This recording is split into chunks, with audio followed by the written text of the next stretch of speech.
Hello there. We were told at the start of this year's election period that it could be the most disrupted election in recorded history. So this week we're going to be exploring that on the Public Gallery.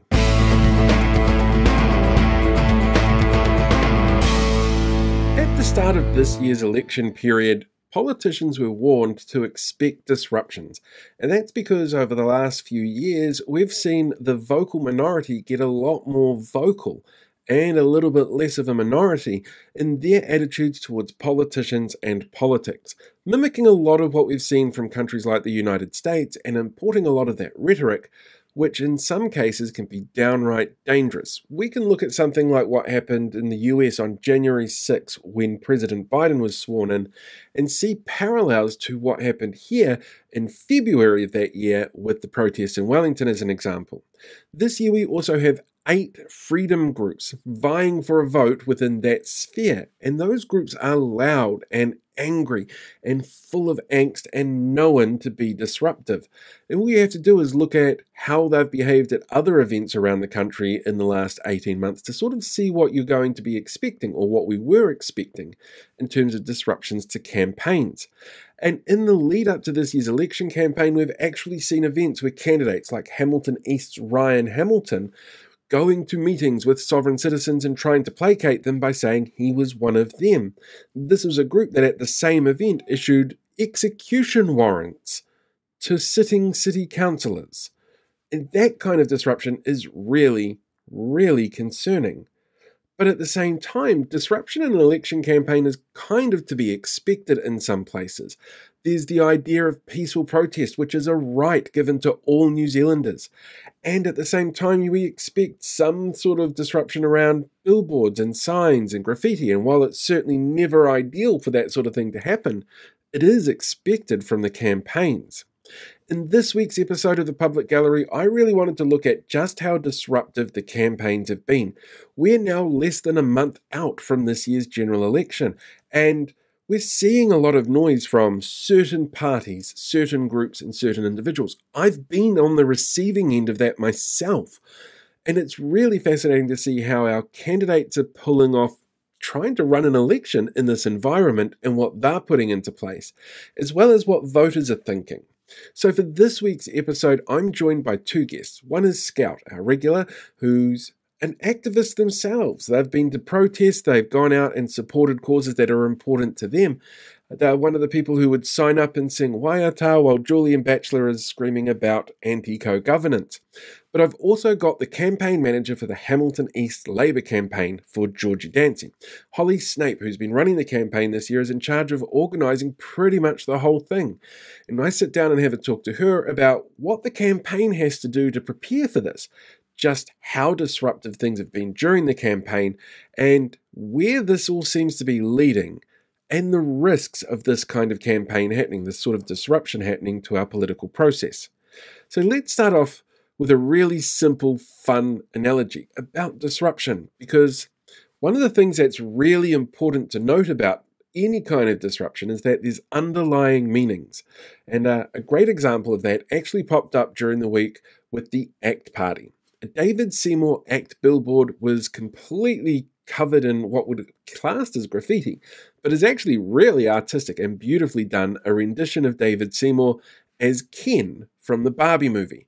And it's certainly an interesting analogy because the Barbie movie is a global phenomenal success, and Ken as a character is remarkably similar to David Seymour in a number of ways. But I tell you what, I'm going to let Scout describe this because they nail it. It's absolutely brilliant. But it shows you some of the nuance that comes into how disruption can work and whether or not it's effective disruption or disruption for the sake of disruption.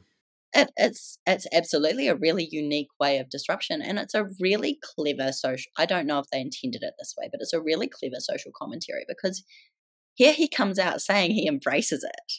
And he thinks it's flattering, and he thinks it's a compliment on his looks. And no one who looks at David Seymour can say that he looks anywhere close as good as Ryan Gosling.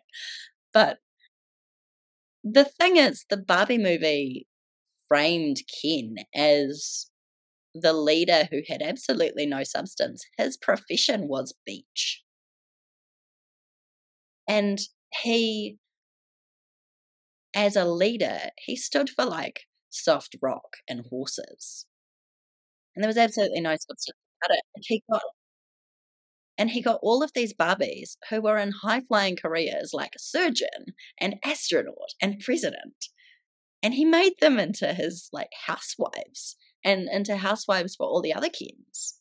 And I think it says a lot that the leader of the ACT Party, which has a lot of policies that would essentially make a lot of women housewives, is saying that he embraces this comparison when it's not a flattering comparison at all.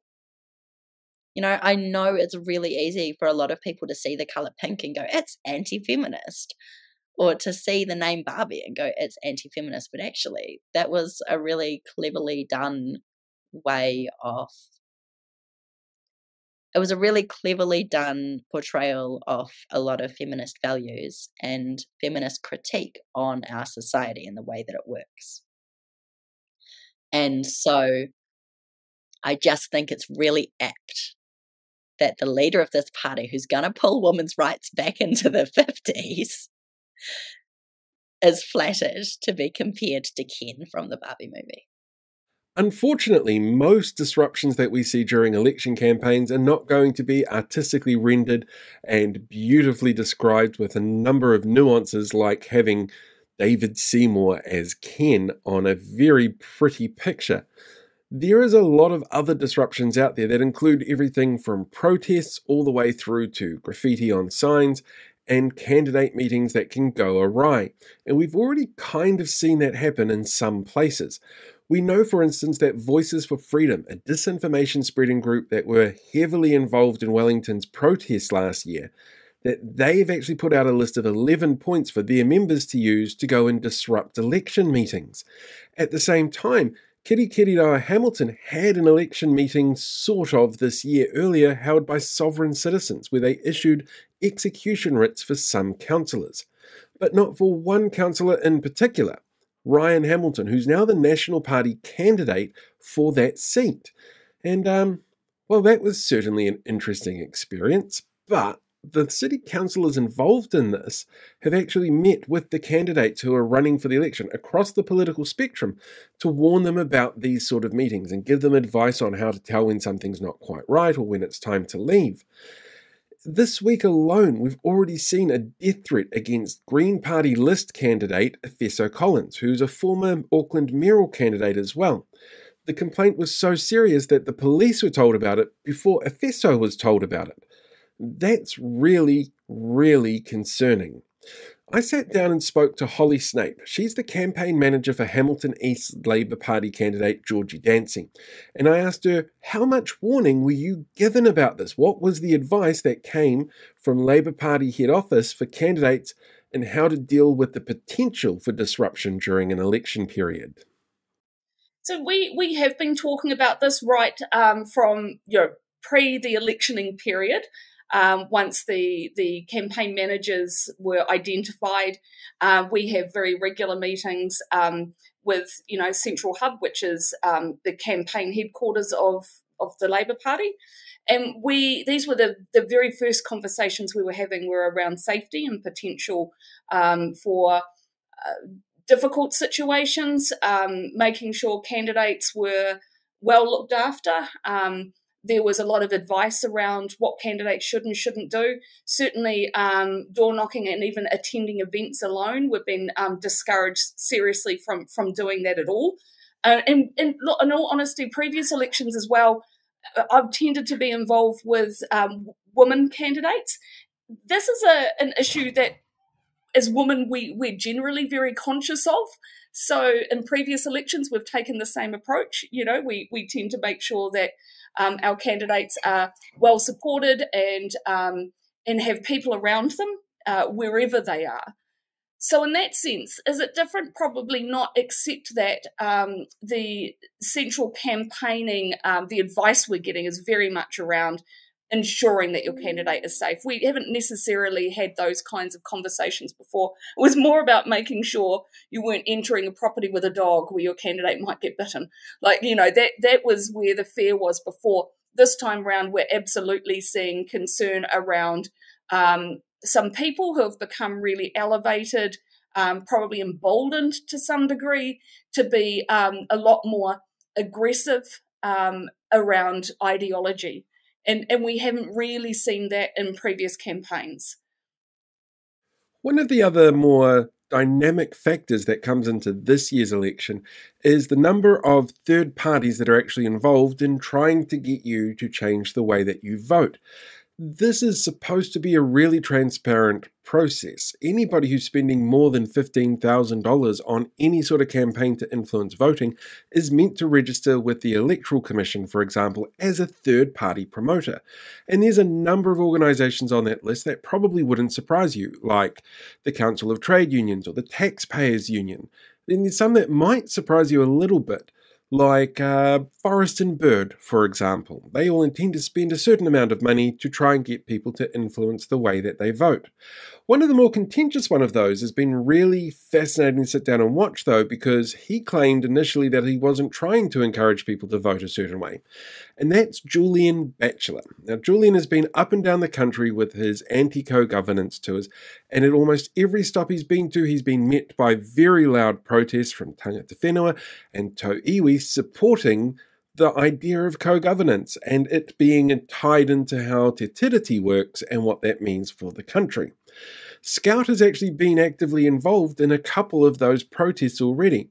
But what's really fascinating about this and how it fits into electioneering is that while Batchelor himself said he was not going out of his way to tell people how to vote, his printed documents very specifically tell people which parties not to vote for.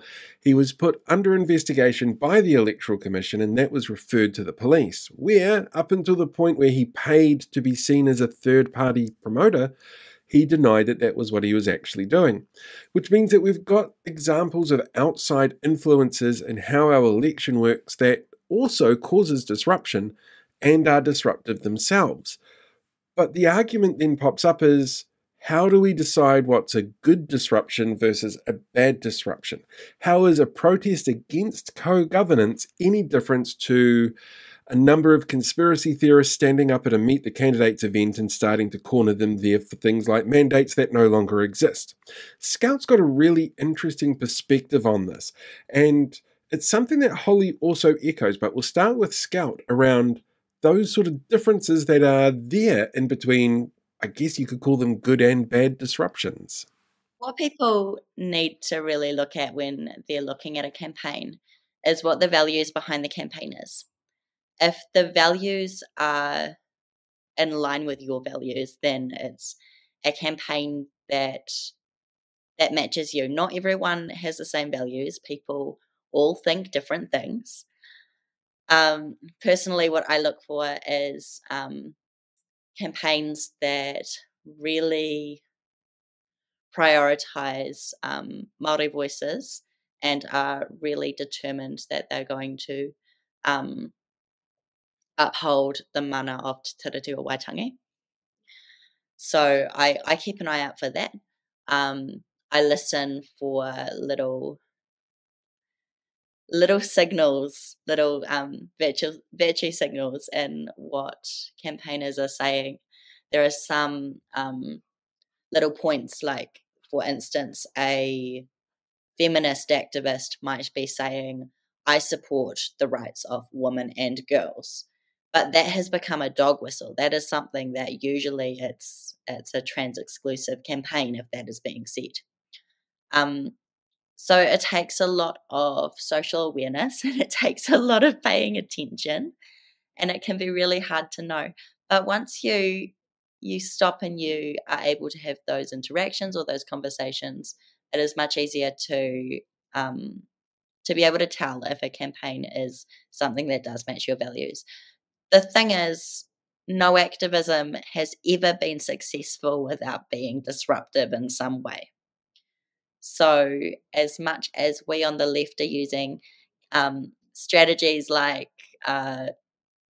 playing really loud music outside Julian Batchelor's meetings, or strategies like, going across the road and having a much better, much more fun party away from whichever group we have an issue with.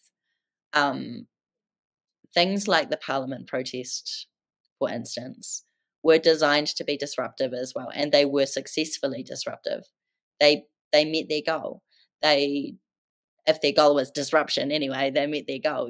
They instigated a national conversation about what they were doing. And while I do think there are limits to what is socially acceptable, we all have the right to protest, and we all have the right to disrupt as much as we need to in order to be heard, even if we look down on some groups more than others. I mean, it's an interesting question, isn't it? And I've been an agitator. I've attended my fair share of protests and the likes, and I think they are just a part of democracy, and they're a part of communities having a say. So I don't have an issue with disruption. I don't have an issue with people calling out chants in areas and things. I think that is a part of the way that we protest generally. I think disruption becomes problematic when individuals are targeted and people aren't safe. I think that is quite a different kettle of fish when people are physically targeting individuals, and it's particularly difficult in that women of colour, women and women of colour are the most likely to be targeted, and of course that's our candidate. Like, we know we're not going to change these people's minds. Those people out there, absolutely on a picket line, disrupting, looking at ways to interfere or intervene. Those are not individuals that you can have constructive conversations with. They're not going to come along on a journey with you. You're not going to get to a point where you agree to disagree, because I don't mind that as well. I'm quite happy to have a political conversation with somebody with a different political standpoint. You and I both come from families where that's every Christmas, isn't it? Yeah. So, that's not an issue at all. But these people are not interested in having those conversations. And the difficulty with that disruption is it's not, I struggle to find the purpose, what it is they're actually wanting to achieve, other than to intimidate or to harm people. So while campaigns might have been prepping for what they could do to keep their candidates safe, our MPs who were already in Parliament were kind of not doing that. Right from the beginning of the year, James Shaw, leader of the Green Party, or co-leader of the Green Party, has been arguing really specifically around protections for MPs during the campaign. He himself was the victim of an assault because of his stance in Parliament from somebody who held conspiracy theory beliefs who ended up at the Wellington protest. He has a very vested interest in this. But the parliamentarians involved across the parties did not talk about this until about a week before Parliament rose for the last time, just before the election period officially kicked off. And that's really concerning. Yes, MPs have a really busy life, but it's about making sure that people are safe, and not just elected MPs. Everybody else who is running in a campaign, who is involved in the election process, even those people who want to go out and meet their candidates should be able to do so in an environment that's safe. But that didn't happen so much this year until the very, very last minute. The risk is much more than it ever was. I have personally known MPs who have had threats. I've personally watched it happen. There are some really cooked people out there. And they do, unfortunately, disrupt in a really unproductive way. There's no message about it. The values are often really incoherent. And if your disruption is actively hurting people, then that's not going to achieve anything. That's going to alienate people. So there is some legitimate risk. And I'm surprised that it wasn't fully discussed until the week before Parliament closed, because we'd seen incidents of this repeatedly up in the last couple of terms of Parliament. We've seen MPs be assaulted on the street walking back from work. You know, we've seen massive coordinated amounts of death threats and just vile harassment being directed at a lot of our MPs. We've seen a record number of Wahine Māori MPs being basically bullied out, and they were experiencing exactly that same vitriol from a lot of members of the community and a lot of members of the public. And so I'm really surprised that it took that long for that conversation to happen around the election campaign and the risks. I feel like it should probably have happened sooner. One of the reasons why this is so disappointing about MPs leaving this to the last minute is because, well, we knew it was coming. There have been reports consistently since before the Wellington protest around the amount of vitriolic messaging out in public spheres and social media spaces that were coming really specifically from those groups pushing misinformation and disinformation around vaccines and mandates and that entire conspiratorial network that was really driven towards Wellington for the protest. Those kind of hateful messages, death threats and violence that were aimed at politicians, particularly Māori MPs, particularly women, and particularly Dame Jacinda Ardern, is really concerning. A report that was done this year, though, by the Office of the Prime Minister and Cabinet showcased that they're willing to make sure that the ends justify the means. 1 in 4 people who believe in these conspiratorial viewpoints felt that violence was justified to make a point. And that's really a scary thought. Now, the number of people who actually hold these views, that's a lot harder to ascertain. But the fact that it's 1 in 4 of them, that's kind of a scary number. And Scout has an idea as to why there are people out there like this, like who feel that they need to do this kind of threat or resort to that kind of violence to get their point across. A lot of our politicians don't represent us. They don't have the lived experience that we have. They don't have the experience of living under the poverty line. There are definitely some, golden children in the bunch, but it's not universal. And so we look at these campaigns with these faces who don't experience the hardships that we experience on a daily basis. And it feels really alienating. While it's nowhere near as scary sounding as public meetings with somebody there who's a conspiracy theorist who holds the ideals that violence begets the means to get their message across, there are other ways of being able to disrupt an election campaign out there. And one of them is actually something that seems relatively common and mostly harmless, but really isn't.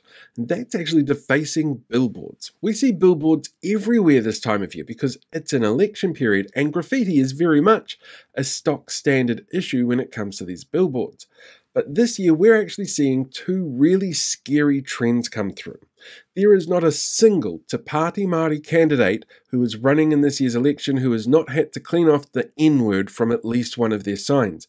And that harks back to a lot of the race baiting that we're seeing from a third-party promoter like Julian Batchelor, all the way through to the race baiting that we're seeing through from organisations like Christopher Luxon's National Party, where he ruled out working with Te Pāti Māori. On the other end of the spectrum, we're seeing a whole bunch of political party billboards being defaced with really coordinated messages. In the area that I live in, for example, every single billboard from National, Labour, ACT, Greens and Te Pāti Māori were all hit repeatedly with the same message: WEF sellout. This is clearly a coordinated attack if it's happening over an entire region overnight. And as somebody who's in charge of organising billboards and cleanups and volunteers for a campaign, Holly has an interesting insight into this as well. Actually can't tell you how many campaigns I've been involved with, but there's quite a lot. And this has definitely been one of the worst years in terms of signage damage. And it is daily damage in different places. We're confident it's the same group of people for a lot of it, not all of it, but certainly for a lot of it. There's very specific messaging that's going onto the billboards that gives us confidence it's the same group, as opposed to a bit of tagging or crossing out a face or, that kind of usual stuff that you expect. So, yeah, we feel that we are confident there's a very coordinated effort going on, and I expect that's across the country to be disruptive in that way. The right to protest is a cornerstone of any functioning democracy, but so too is the idea of having free and fair elections free of disruption. What we've seen in the last 3 years has been a ramping up, though, of rhetoric that causes people to be angry. It's called rage farming, and we're seeing it an awful lot in a really specific group. They have 8 different political parties running in that group this election, and they include figureheads like Liz Gunn, Brian Tamaki and Leighton Baker, and they are there because they get people talking. They make sure that they're the centre of attention, and at the same time the messages that they're putting out there to people who are already disenfranchised, who are already susceptible to misinformation, can lead to all kinds of really terrible disruptions. And we've been lucky so far that the disruptions might be a Vision New Zealand candidate who stops and interrupts Chris as they do a stand-up. But we also need to remember things like Vision New Zealand is part of the Freedoms umbrella, which includes Rock the Vote NZ, who have actual policies against Māori and Māoridom. The Tamakis have worked with Julian Batchelor while he's out there spreading his anti-co-governance tour. Meanwhile, at the other end of the spectrum, you've got Te Pāti Māori cleaning off signs with the N-word printed on it. And it's all connected. It's all coordinated disruptions. In the last week, we've actually seen a neo-Nazi in Christchurch arrested for semi-automatic illegal weapons that he was sitting there saying, no, it's not such an issue. But at the same time, he was at the Wellington protest encouraging people to storm the building and to Nuremberg MPs. That's scary. In other parts of the world, we've seen the storming of the US Capitol. We've seen the murder of MPs. The disruptions for this campaign are coming really clearly from one really specific sector, and that's concerning. Because that sector, as I said, has 8 political parties in it at the moment. And these people need help because they're disenfranchised, and we should be listening because they're disenfranchised, but they don't know what they want, which leads to the disruptions. The best thing we can do at this point is make sure we're going to those meetings and keeping an eye on things, making sure that if we're interacting with politicians that people are safe, and making sure that if these people start to disrupt that they're put in their place. That's it for this week's episode. Thank you very much for listening. Join me again next week where we're going to talk a little bit more about disinformation in particular. Until then, I will catch you next time. Ka kite anō.